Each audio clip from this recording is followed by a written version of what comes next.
मध्य प्रदेश में ग्राम सरकार के लिए होने वाले त्रिस्तरीय पंचायत चुनाव के पहले सुप्रीम कोर्ट के ओबीसी आरक्षण को लेकर राज्य निर्वाचन आयोग को लगाई फटकार और फिर निर्वाचन आयोग के ओबीसी सीटों पर चुनाव को स्थगित करने के निर्णय के बाद प्रदेश में इसको लेकर सियासत गर्माती हुई नजर आ रही है। जहां इसको लेकर बीजेपी और कांग्रेस आमने सामने, तो वहीं दूसरी तरफ राज्य निर्वाचन आयोग ने कोर्ट के निर्देशानुसार राज्य सरकार को एक पत्र लिखकर इस पर जरूरी कार्रवाई करने के निर्देश दे दिए हैं और सप्ताह भर में जवाब तलब किया है।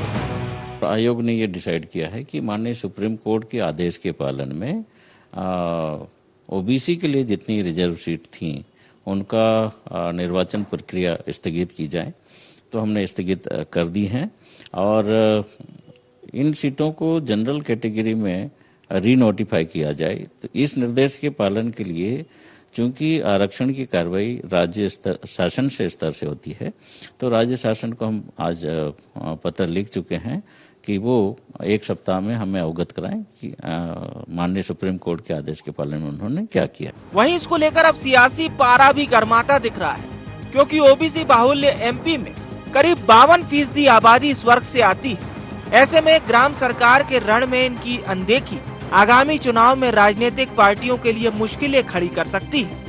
यही कारण है कि अब दोनों ही दल इसका ठीकरा एक दूसरे पर फोड़ते नजर आ रहे हैं। कांग्रेस का नेतृत्व कमलनाथ और दिग्विजय सिंह के नेतृत्व में किस प्रकार से हमारे पिछड़े वर्ग के खिलाफ षड्यंत्र करने का काम कर रहा है, यानी अवरुद्ध करने का काम कैसे हो सकता है। ओबीसी समाज वर्ग के साथ एक व्यापक षड्यंत्र कांग्रेस के नेतृत्व ने मध्य प्रदेश के अंदर किया है।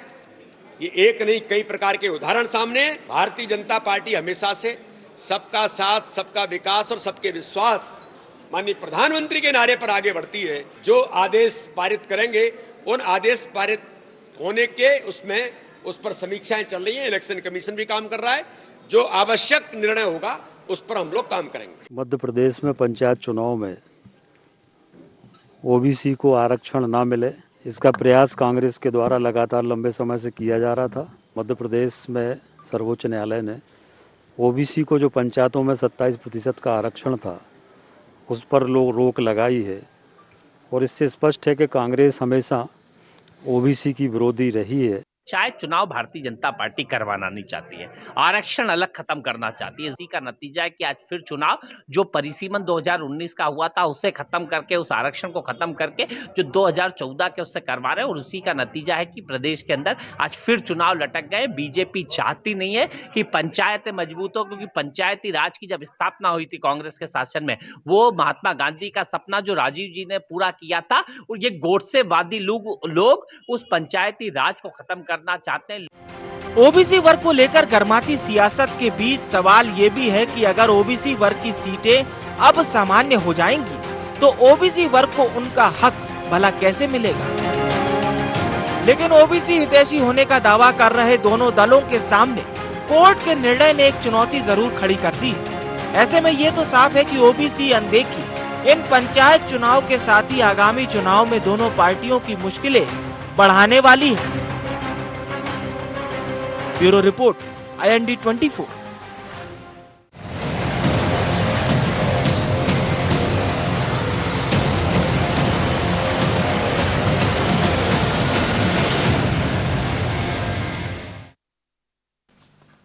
नमस्कार, IND एजेंडा ओबीसी पर तकरार में आपका स्वागत है। मैं हूं आपके साथ नवीन पुरोहित। चर्चा को विस्तार देंगे, उसके पहले IND एजेंडा के मुख्य बिंदुओं की तरफ एक निगाह डालते हैं। ओबीसी वर्ग का सच्चा हितैषी कौन? ओबीसी आरक्षण खत्म होने का क्या होगा पंचायत चुनावों पर असर? राजनीतिक पार्टियों की इसको लेकर क्या होगी अब नई रणनीति? कांग्रेस के ओबीसी विरोधी होने के बीजेपी के आरोप कितने जायज?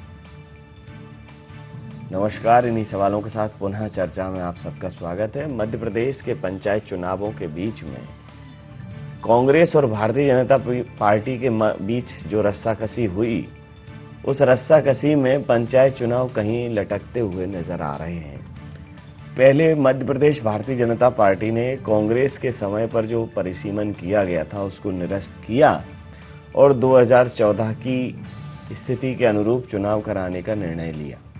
इसी बीच कांग्रेस के एक प्रवक्ता और एक सामाजिक कार्यकर्ता पंचायत चुनाव और परिसीमन और तमाम विषयों को लेकर एक याचिका के माध्यम से माननीय उच्चतम न्यायालय तक पहुंचे और उस याचिका में उच्चतम न्यायालय ने 27% आरक्षण को दृष्टिगत रखते हुए जो निर्णय दिया, उस निर्णय में सबसे महत्वपूर्ण जो बात आई वो ये आई कि ओबीसी के आरक्षण को उन्होंने समाप्त कर दिया। उन्होंने कहा अभी 52 में से 35 पद ऐसे हैं जो आरक्षित हैं, या आरक्षण की 50% सीमा का उल्लंघन है। 52 जिला जो पंचायत अध्यक्ष हैं, तो पंचायतों के 75,000 पदों के लिए अब ग्राम पंचायतों के दोबारा चुनावी प्रक्रिया हुई और कांग्रेस के इस कदम को भारतीय जनता पार्टी ऐसा कह रही है कि जो द्विवेदी थे वो चौबेजी बनने गए थे और वापस लौटे हैं निराश होकर। तो चौबेजी छब्बेजी बनने गए थे, द्विवेदी बनकर लौटे हैं। अब एक दूसरे के ऊपर आरोप लगाया जा रहा है। भारतीय जनता पार्टी कह रही है कि परिसीमन मसला नहीं है, कांग्रेस की याचिका ने इस पूरे कार्य स्वरूप को खराब किया है। वो चाहती ही नहीं है कि ओबीसी को आरक्षण मिले। कांग्रेस ओबीसी विरोधी है और वहीं कांग्रेस कह रही है कि भारतीय जनता पार्टी ने कांग्रेस द्वारा जो व्यवस्था बनाई गई थी परिसीमन की, उसके अनुरूप निर्णय नहीं लिया, तो ये होना ही था। इसी मुद्दे पर करेंगे चर्चा। हमारे साथ चर्चा में शामिल है प्रहलाद कुशवाहा, प्रवक्ता हैं मध्य प्रदेश भारतीय जनता पार्टी के, हमारे साथ हैं। पवन पटेल जी, महासचिव मध्य प्रदेश कांग्रेस के, हमारे साथ हैं। संदीप पौराणिक साहब, वरिष्ठ पत्रकार, हमारे साथ हैं। आप समस्त महानुभावों का बहुत बहुत स्वागत है। प्रहलाद जी, ये आप तो प्रहलाद की तरह बचने की कोशिश कर रहे हैं और कांग्रेस को होली का बता रहे हैं कि आरक्षण की होली जला दी है इन्होंने। आप साफ बच निकलने की कोशिश कर रहे हैं, कह रहे हैं ये जो याचिका की आग है इसमें कांग्रेस ने आरक्षण को सुहा कर दिया है, खुद बच रहे हैं। कांग्रेस कह रही है कि आप परिसीमन मान लेते तो ये सब बातें नहीं होती। क्या कहेंगे? नवीन जी धन्यवाद। प्रहलाद हमेशा ही सत्य के साथ रहा है और जिन बुरे आचरण करने वालों का है ना, उसका कुछ नहीं बिगाड़ पाए। निश्चित तौर पे जो अभी पंचायत चुनाव को लेकर ये संकट खड़ा हुआ है, उसकी जननी स्वाभाविक तौर पर कांग्रेस पार्टी है। आपको याद होगा 2000 अपन पीछे जाएंगे, 19 का चुनाव होने वाला था, आम चुनाव देश में। उस समय पर इन्होंने ओबीसी पिछड़े वर्ग को, ओबीसी है हमारा समाज, उसको लुभाने के लिए कितना बड़ा छल किया था कि हम 27% नौकरियों में आरक्षण देंगे। और विधानसभा के अंदर ये कहते हैं, लिखित रूप में कहते हैं कांग्रेस पार्टी की सरकार कि मध्य प्रदेश में कुल आबादी पिछड़े वर्गों की 27% है। और जब वो मामला कोर्ट में जाता है तो कोर्ट में इनका एक भी वकील, इनके विवेक तनखा जी जो अभी ये छीछा लेदर करके आए हैं सुप्रीम कोर्ट में, इनके ही जूनियर थे महाधिवक्ता। उन्होंने खड़े होने की आवश्यकता नहीं समझी कि सरकार का पक्ष रखें। इन्होंने क्यों ऐसा कहा कि मध्य प्रदेश की ओबीसी की आबादी मात्र 27% है। ये खुद नहीं गए और जितना ओबीसी को के साथ छल कर सकती थी कांग्रेस पार्टी, उन्होंने लगातार किया। अभी पंचायत चुनाव में अपनी प्रक्रिया के तहत चुनाव हो रहे थे, ओबीसी वर्ग को भी आरक्षण था, अनुसूचित जाति जनजाति सभी को आरक्षण था अपने जो संवैधानिक अनुसार। लेकिन ये माने नहीं, इनको तो चुनाव लड़ना नहीं था, छीछा लेदर करनी थी। ये पहुंच गए हाई कोर्ट। हाई कोर्ट ने इनको कोई राहत नहीं दी क्योंकि चुनाव अपनी संवैधानिक प्रक्रिया से हो रहे थे। ये पहुंच गए सुप्रीम कोर्ट। कैसे रुके चुनाव? सरकार तो चुनाव करवाने के लिए पूरी तरह तैयार है। वहां से सुप्रीम कोर्ट ने वापस भेज दिया कि आप जाइए। फिर इन्होंने हाई कोर्ट ने कहा कि जो चुनाव हो रहे हैं उनको होने दें, हम सुनवाई करेंगे। लेकिन ये इनको रास नहीं आया कि पंचायत चुनाव हो, क्योंकि लड़ना ही नहीं चाहते चुनाव। फिर सुप्रीम कोर्ट में विवेक तनखा जी लेकर पहुंच गए कि आरक्षण ही खत्म कर दो, कर दिया आरक्षण खत्म। आपने ओबीसी समाज को जो छला है उसका आपको परिणाम भोगना पड़ेगा आने वाले समय में। और निश्चित तौर पर भारतीय जनता पार्टी ओबीसी के साथ आज कल भी खड़ी थी, आज भी खड़ी है। और जो संवैधानिक संकट खड़ा हुआ है, राज्य निर्वाचन आयोग जो अपनी प्रक्रिया के तहत लेके आएगा, हम चुनाव लड़ने के लिए तैयार हैं। हम तो चुनाव से नहीं भाग रहे कि हम हाई कोर्ट भाग रहे हैं, सुप्रीम कोर्ट भाग रहे हैं, अब पता नहीं कहां भाग के जाएंगे।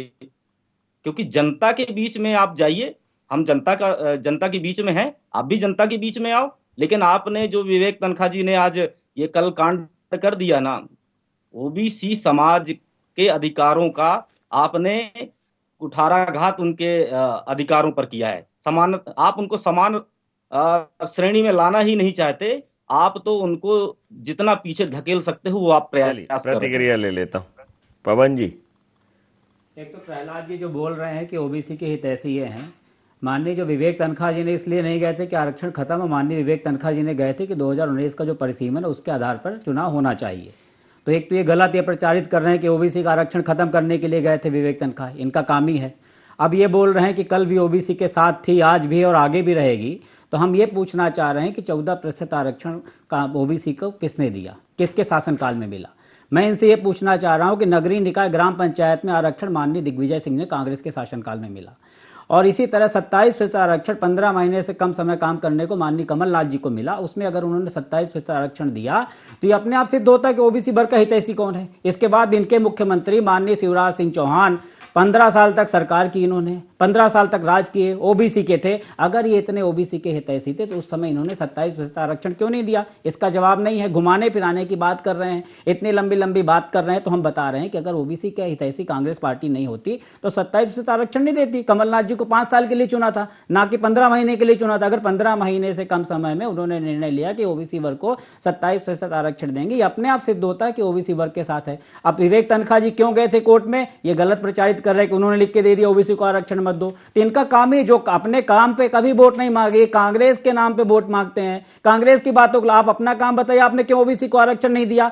आपकी सरकार 15 साल तक थी तो आपने 27% आरक्षण ओबीसी को क्यों नहीं दिया? इसका जवाब नहीं देंगे? पूछिए इनसे। जी पूछेंगे।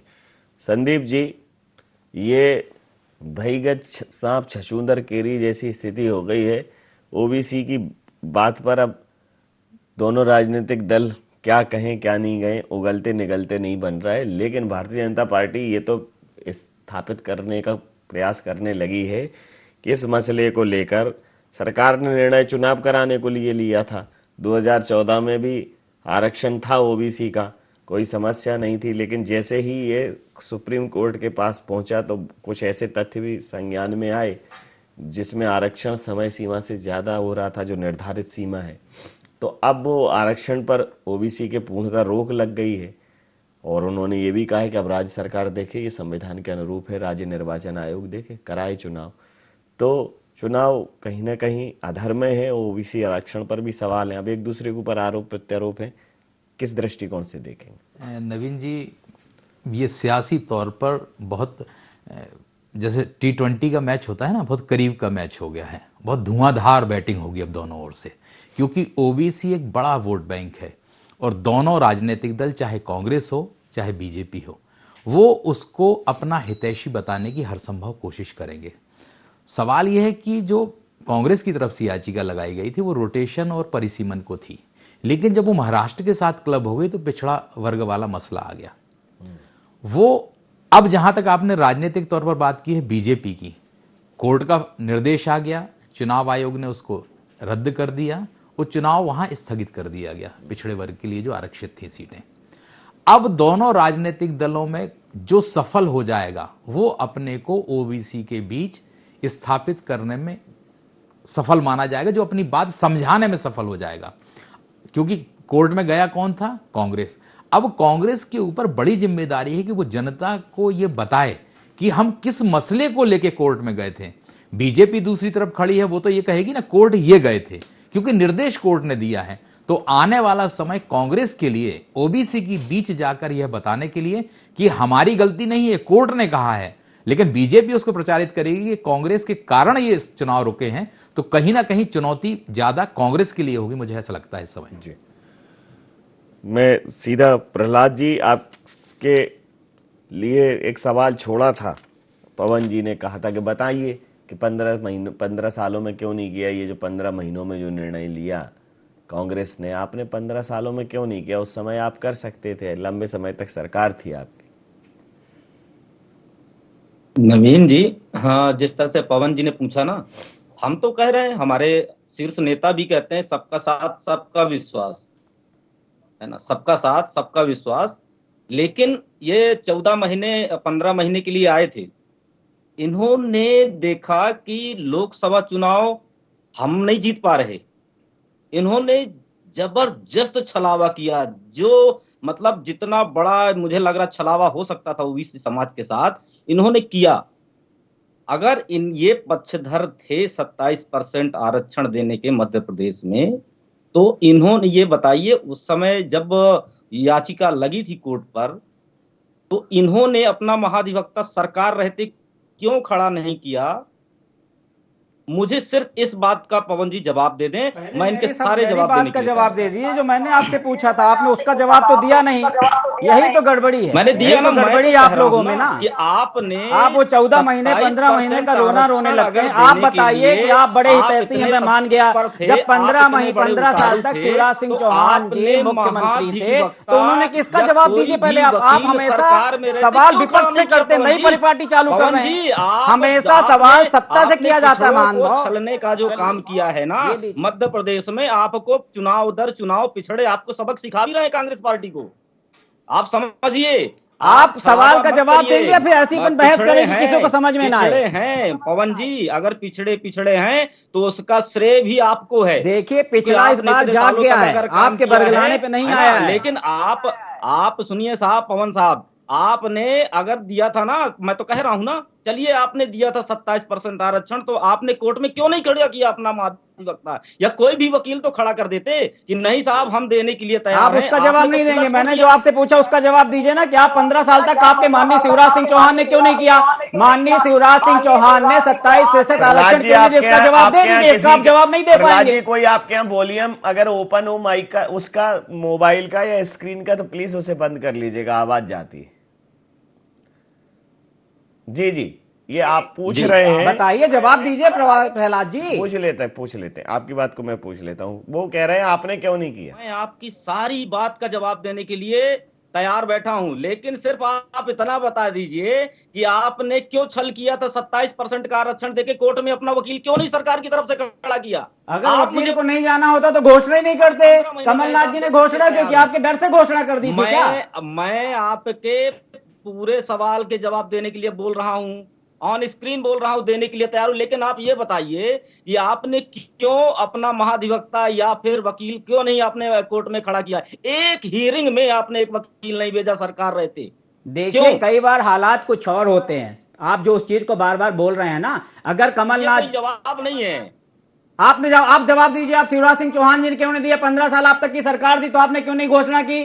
14% आरक्षण कांग्रेस ने दिया, नगरीय निकाय ग्राम पंचायत में आरक्षण कांग्रेस ने दिया, 27% आरक्षण कांग्रेस ने दिया। हम बोल रहे हैं, आप बताइए। लेकिन आपने जितना बड़ा छलावा किया था, बस वही छलावा वही आप बोलते रहो, आप लोग के पास जवाब ही नहीं है एक चीज का। आप जवाब दीजिए, अगर शिवराज सिंह चौहान इतने हितैषी थे तो 27% आप नहीं जवाब दोगे, इसका मैं लिख के दे दूं, आप इसका जवाब दे दो, अंत तक आप ऐसी बहस करते रहोगे। उनको चुनाव लड़ाते हैं, मंत्री बनाते हैं, मुख्यमंत्री बनाते हैं, कांग्रेस से ले जाके आपने मंत्री बना दिया, कांग्रेस के लोगों को खरीद के मंत्री बना दिया। आपके पास कार्यकर्ता नहीं थे, आप कांग्रेस आए थे लोगों को चुनाव, क्या बात करते हो आप? कार्यकर्ता है ना शिवराज सिंह चौहान जी, माननीय शिवराज सिंह चौहान जी आपकी पार्टी से आए हैं क्या? प्रहलाद पटेल जी आपकी पार्टी से आए हैं क्या? अरे हम विधायकों की बात करते हैं, कोई नहीं आया। मोहन यादव जी आपकी कांग्रेस पार्टी से आए हैं क्या? ये देखिए, इनका यही सवाल है कि जवाब दे नहीं पाएंगे। मैंने सिर्फ एक सवाल पूछा, ये 15 महीने के पीछे देते हैं क्या? पवन जी बात करते हैं आप भी, अब मैं बोलूं, सुनेंगे आप? आपने जितना बड़ा छलावा 2019 में, अरे आप इस छलावा एक तो ओबीसी वर्ड समाज यूज कर लिया, के उसी को साथ बोलते किया रहिए। है, अरे उसको माननीय आप शिवराज उसी सिंह का चौहान जी परिणाम ने है। क्यों नहीं दिया, तो पवन जी, इसका जवाब दीजिए आप। पवन जी, उसी तो क्या का बात कर रहे हैं, परिणाम इनसे है कि बताइए। चुनाव दर चुनाव आप हारेंगे और आपको ओबीसी समाज कांग्रेस इतनी पार्टी का तानाशाही सबक भी नहीं, सिखा रहा है। इतना ओवर कॉन्फिडेंस नहीं होना चाहिए आदमी को। इतनी ताना, ये जैसे किसानों के मुद्दे में पीछे आए हो ना, किसानों को आतंकवादी बोलते थे, फिर मानना पड़ा, फिर माफी मांगनी पड़ी, वैसे ही ओबीसी के साथ करना पड़ेगा। जो आपने किया ना, कथनी और करनी के अंतर को पहचानो आप। आपने जो कहा है कभी नहीं किया है। अभी वही आतंकवादी थे, अभी क्यों बोलते हो आप? किसान को बोलो कि आतंकवादी थे, क्यों किसान बिल वापस ले लिया? उसका जवाब नहीं है। हम पूछ रहे हैं, इतने बड़े हितैषी थे तो 15 साल तक शिवराज जी थे, तो उन्होंने क्यों नहीं दिया ओबीसी को आरक्षण, बताइए। कांग्रेस ने 14% दिया, नगरीय निकाय में दिया, कांग्रेस प्रूव कर दी कि ओबीसी के साथ है। चले गए होंगे, आवाज ही कट गई होगी।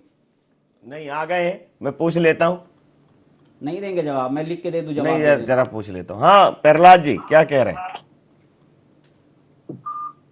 प्रहलाद जी, चलिए उनका ऑडियो नहीं है अभी।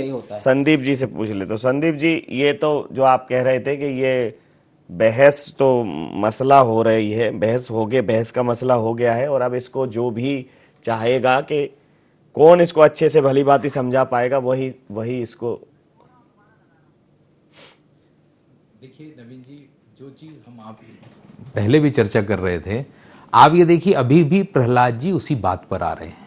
ये बीजेपी की लाइन है। बीजेपी जनता को ये बताएगी कि एक तो जब कमलनाथ की सरकार 15 महीने थी, इन्होंने 27% किया था और कोर्ट में वकील नहीं भेजा, एक ये बात रखेंगे। दूसरी, पंचायत को लेके ये बात रखेंगे कि पंचायत के चुनाव को लेके कोर्ट गया कौन? कोर्ट कांग्रेस गई। तो जनता के बीच ये बात बीजेपी पूरी ताकत से समझाने की कोशिश करेगी। अब कांग्रेस उसका जवाब कैसे देती है, यह आने वाला समय बताएगा, क्योंकि कोर्ट तो कांग्रेस गई है ना, तो सवाल कांग्रेस पर उठेंगे और कांग्रेस को उसका जवाब देना पड़ेगा। और दूसरी तरफ से जो बॉलिंग होगी वो बीजेपी की तरफ से होगी। तो आने वाला समय पिछड़े वर्ग को लेकर, पंचायत का चुनाव जरूर है, लेकिन ओबीसी एक बड़ा मसला बन जाएगा। राजनीतिक तौर पर दोनों दलों पर टकराव तेज होगी। आज आप देखिए जिस तरह से बीजेपी ने कांग्रेस पर हमले किए, क्या कांग्रेस की ओर से बड़ा नेता कोई इसका जवाब देने आया? कुछ कहना चाहेंगे? कोई जवाब क्यों नहीं दिया आज जब हमले तेज हुए? दिया, पूछिए। कौन, सब फोन बंद करके थोड़ी बैठ गया? आप पूछिए, जवाब सब देंगे, जवाब देंगे वैसे। अरे पूछने पे जवाब कुछ अपनी तरफ से भी कहिए, पूछने पे तो मिलेगा ही। हाँ प्रहलाद जी, कुछ कह रहे थे आप उस समय, वो आपका ऑडियो चला गया तो ये कह रहे थे कि वो तो बंद करके बैठ गए। ऑडियो चला गया था। जी जी, मैं तो देखिए, जानबूझ के बंद तो नहीं किया था। ऐसे पवन जी कह रहे थे जवाब नहीं है तो बंद कर लिया। नवीन जी, मैं फिर कह रहा हूं कि भारतीय जनता पार्टी चुनाव कराने के पक्ष में कल भी थी। तैयारियां भी भारतीय जनता पार्टी की सरकार ने करके दी थी, लेकिन हम कोर्ट नहीं दौड़े। अरे जवाब दे दिए, सबका साथ, सबका विकास, घर घर मोदी, हर हर मोदी, ये सब तो आपके लुभावने स्लोगन पे तो दुनिया आ गई जनता एक बार। अब जवाब दे दीजिए कि शिवराज सिंह चौहान जी ने ओबीसी को आरक्षण क्यों नहीं दिया? 2019 के बाद से निकाय चुनाव से लेकर नहीं देंगे जवाब, हम बता रहे कभी जवाब नहीं। जवाब मेरे को समझ में आ गया है, जवाब आ गया। इस कारण से इनके विवेक तनखा जी ने जाके आ गया। धन्यवाद कुशवाहा जी, बहुत सही जवाब तो दिया नहीं आपने। जनता देख रही है, सब समझेगी आपको। आपका जवाब आ गया है दोनों लोगों का। जो आप कह रहे थे संदीप साहब कि ये अब बिल्कुल वॉलीबॉल बनने की स्थिति में है, ये मसला फुटबॉल और वॉलीबॉल की तरह हो गया है, कभी इस पाले में कभी उस पाले में, और कौन गोल कर पाता ये देखना दिलचस्प रहेगा। क्योंकि भारतीय जनता पार्टी ये पूरी तरह से स्थापित करने की कोशिश कर रही है कि एक सरकार के निर्णय को जो 2014 में व्यवस्थित था उसको लेकर सुप्रीम कोर्ट जाना, हाई कोर्ट जाना, कहीं ना कहीं इस मसले पर इस निर्णय के लिए बहुत बड़ा कारण है। और अगर ये समझाने में कामयाब हो गई तो कांग्रेस के लिए मुश्किल है। अब कांग्रेस को निश्चित रूप से अपने स्टेप को, अपने मूव को बहुत अच्छी तरीके से जनता के समक्ष ले जाना पड़ेगा। एक बड़े अभियान की जरूरत है। अंतिम प्रतिक्रिया चाहूँ। नवीन जी, आने वाला समय बड़ा महत्वपूर्ण है, क्योंकि ये चुनाव जो उत्तर प्रदेश में चुनाव है ना कहीं ये बॉल बीजेपी उत्तर प्रदेश तक ले जाने की कोशिश करेगी। आने वाले समय में ये जो मुद्दा है ओबीसी के आरक्षण वाला, ये सिर्फ मध्य प्रदेश तक नहीं रहने वाला, पंचायत चुनाव पर तो इसका असर होगा ही। उत्तर प्रदेश और आने वाले समय में होने वाले राज्यों के विधानसभा चुनाव पर भी असर डालेगा, मुझे ऐसा लगता है, क्योंकि बीजेपी की जो नेटवर्किंग है या कार्य करने की शैली है, जनता तक अपनी बात पहुंचाने की है, तो कहीं ना कहीं अगर कांग्रेस ने इसका बेहतर तरीके से मध्य प्रदेश की फील्ड पर जवाब नहीं दिया तो देश की राजनीति पर असर डालेगा यह फैसला। जी बिल्कुल सही कहा आपने। समय सीमा के चलते मैं ये चर्चा समाप्त करूंगा। आप समस्त महानुभावों का बहुत बहुत धन्यवाद, बहुत बहुत आभार। तो पंचायत चुनाव में ओबीसी का आरक्षण दोनों राजनीतिक दलों के गले की फांस बन गया है। हालांकि भारतीय जनता पार्टी ये कह रही है कि इस मसले को जो कांग्रेस सरकार ने निर्णय लिया था, वही निर्णय, उनके निर्णय को हमने दरकिनार करते हुए, खारिज करते हुए 2014 के निर्णय को स्थापित किया था, उस परसीमन को खारिज किया था। जबरन उसको हाई कोर्ट और सुप्रीम कोर्ट ले गए और अब वहां से एक ऐसा निर्णय आ गया है जिससे ओबीसी के आरक्षण पर एक बड़ा प्रश्न चिन्ह लग गया है। और भारतीय जनता पार्टी कह रही है कि कांग्रेस ओबीसी विरोधी है, कांग्रेस कह रही है भारतीय जनता पार्टी ओबीसी विरोधी है। हालांकि भारतीय जनता पार्टी पूरी तरह से ये स्थापित करने का प्रयास कर रही है कि इस मसले पर बेमतलब की जिरह जो माननीय उच्चतम न्यायालय में हुई, जो इस पूरे मसले को वहां तक ले जाया गया, उसके कारण ओबीसी वर्ग को एक बड़ा झटका लगा है। कांग्रेस इसके लिए जिम्मेदार है। देखना दिलचस्प रहेगा इस पूरे मसले का कैसा राजनीतिकरण होता है। आई इंडिया एजेंडा में नहीं, आप बने रहिए आई इंडिया 24 के साथ और देखते रहिए आई इंडिया 24। नमस्कार।